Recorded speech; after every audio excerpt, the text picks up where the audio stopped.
E o economista Paulo Guedes está montando a equipe para tocar a economia no eventual governo de Jair Bolsonaro. A Folha de São Paulo lista alguns nomes, entre eles os conselheiros de Guedes que atuam em bancos, teles e gestoras de investimento. Fazem parte dela Alexandre Betâmio, presidente executivo para a América Latina do Bank of America, João Cox, presidente do Conselho de Administração da TIM, e Sérgio Heraldo de Sales Pinto, da Bozano Investimentos. Se forem confirmados, os nomes devem empolgar o mercado internacional, que deve retomar os investimentos no Brasil. Além disso, diz o jornal, Bolsonaro já teria definido alguns de seus ministros. Segundo a Folha, são eles: o deputado Onyx Lorenzoni para chefe da Casa Civil. Esse ele já tinha antecipado na entrevista para o Augusto, né? Foi. Os Travos Chantopoulos, da Associação Brasileira de Educação à Distância para Cultura e Educação. Henrique Prata, presidente do Hospital do Câncer de Barretos para a Saúde. Oswaldo Ferreira, general 4 estrelas da Reserva para os Transportes. Augusto Heleno, general da Reserva para a Defesa. Esse já estava bastante envolvido. O astronauta Marcos Pontes para Ciência e Tecnologia. Também tinha antecipado. O Gustavo Bebiano para o Ministério da Justiça, é o atual presidente nacional do PSL, assessor e advogado do Bolsonaro. O Naban Garcia, presidente da União Democrática Ruralista para o Ministério da Agricultura. Quer dizer, o Bolsonaro, a campanha dele, né, e por meio também das indicações do Paulo Guedes, já revelando diversos nomes. E o que é engraçado, Augusto, é que o Haddad não revela nada. Principalmente o eventual ministro da Fazenda, porque fica parecendo cada vez mais que eles posam com uma determinada atitude para chegar lá no governo e fazer outra coisa. Então ele não quer dizer quem é que ele vai botar lá, porque sabe que geraria um desagrado, principalmente no mercado, entre analistas financeiros, porque seria alguém de maior dirigismo estatal, maior intervencionismo, que levaria talvez a economia para os rumos venezuelanos. Olha, eu nunca vi o Zé Maria, também você é mais jovem, mas também nunca viu, o Zé Maria não viu, nem eu vi uma situação dessas. Alguém, no caso Bolsonaro, com possibilidades de assumir a presidência da República sem nenhum compromisso com nenhum partido, nem o partido a que ele pertence, porque ele criou o partido e não ocorreu o contrário. Pois bem, se ele escolher criou, só para deixar claro, porque às vezes a gente usa essas forças de expressão. Fez existir. Ele fez existir politicamente, o partido já estava criado, 9, mas não tinha expressão nenhuma. Deputados, agora é a segunda maior bancada da Câmara. Exatamente, isso aí resulta da votação dele. Agora, eu torço para isso aí, torço para que ele escolha até representantes de outros partidos, não tem problema nenhum, porque não há barganha.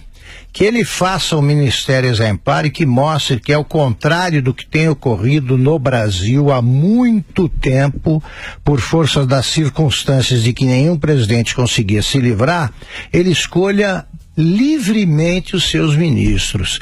Isso seria um exemplo seria o cumprimento de uma promessa, e ele tem todas as condições de fazer isso. Escolha o melhor. O melhor para a saúde. Exatamente, aqui há bons nomes.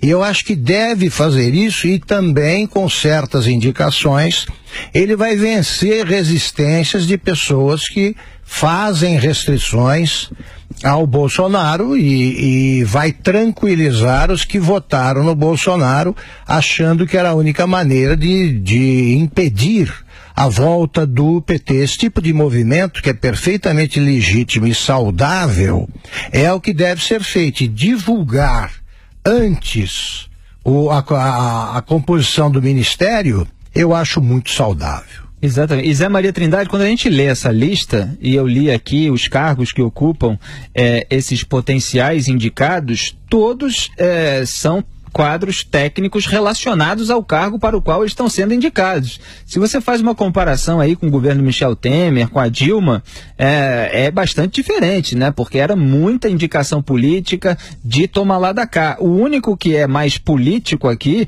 é o deputado Onyx Lorenzoni, mas que está indicado para chefe da Casa Civil, que em geral é um cargo mais político mesmo. Tanto que a Dilma Rousseff queria nomear o Lula para ele obter foro privilegiado justamente para a Casa Civil. No governo do PT, quem ocupava Casa Civil era o José Dirceu.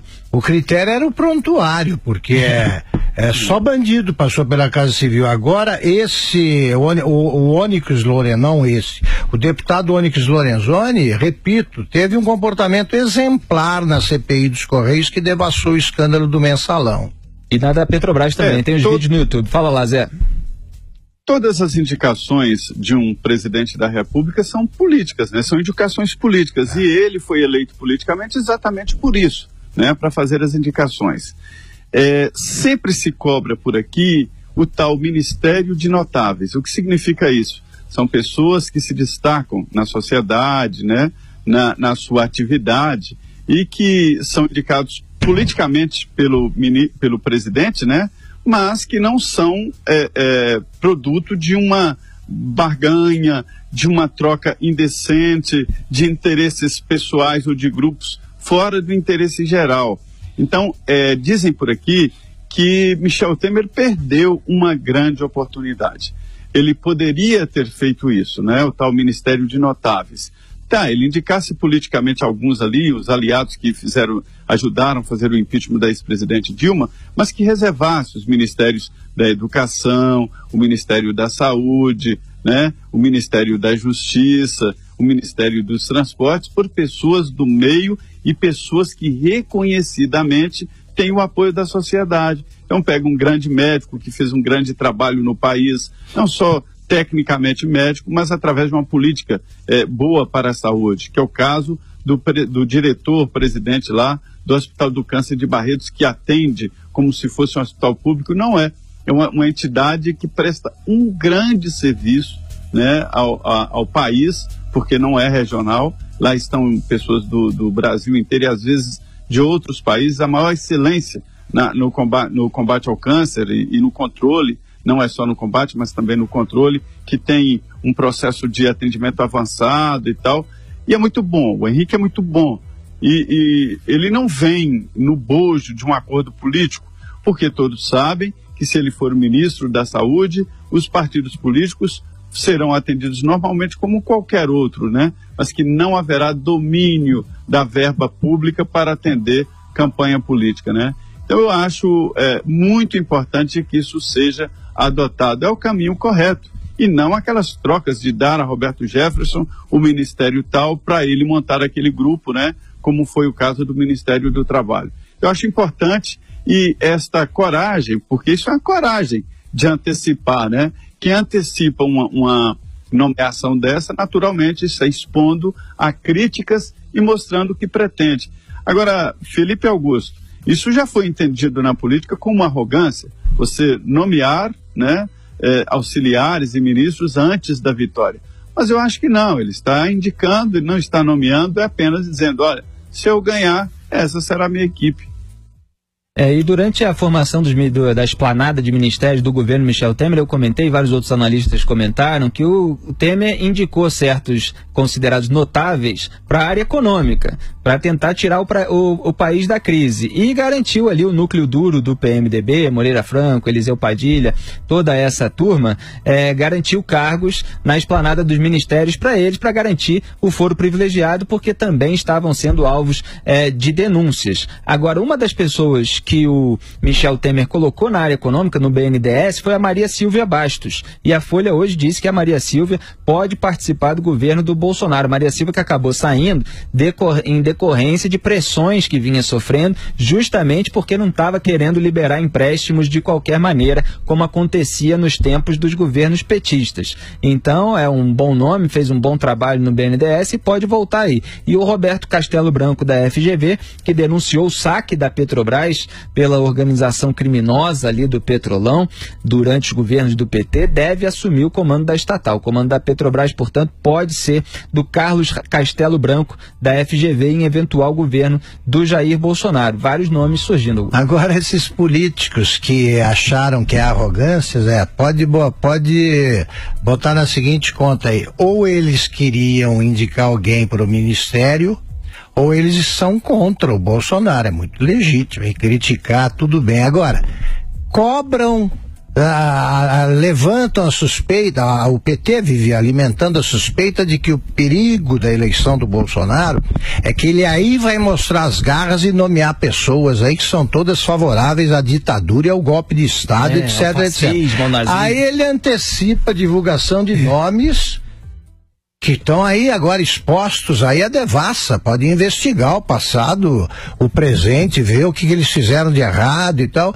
Ele antecipa isso aí e a turma também se queixa. É exatamente por isso que eu disse que ele está assumindo em condições excepcionalmente favoráveis, caso vença o segundo turno. Ele estará assumindo. Por quê?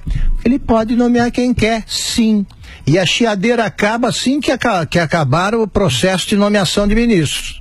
O Brasil se sente mais confortável com isso, e eu, por exemplo, sempre fui favorável ao que se faz na Inglaterra, que é você ter um gabinete fantasma lá da oposição. Porque enquanto um partido governa, é regime parlamentarista, o outro mostra o que faria, com quem faria as coisas se chegasse ao poder. Isso é transparência. Isso é muito bom. E que moral teria o Fernando Haddad para criticar aí os nomes do Jair Bolsonaro se ele não mostra os dele? Quer dizer, não indica nem o seu eventual ministro da Fazenda. O Lula ainda não resolveu lá na cadeia, né? Não quer indicar o nome porque sabe que vai ser criticado, porque sabe que o mercado não vai gostar, porque o PT sempre quer mais intervencionismo estatal. Agora o bicho vai pegar!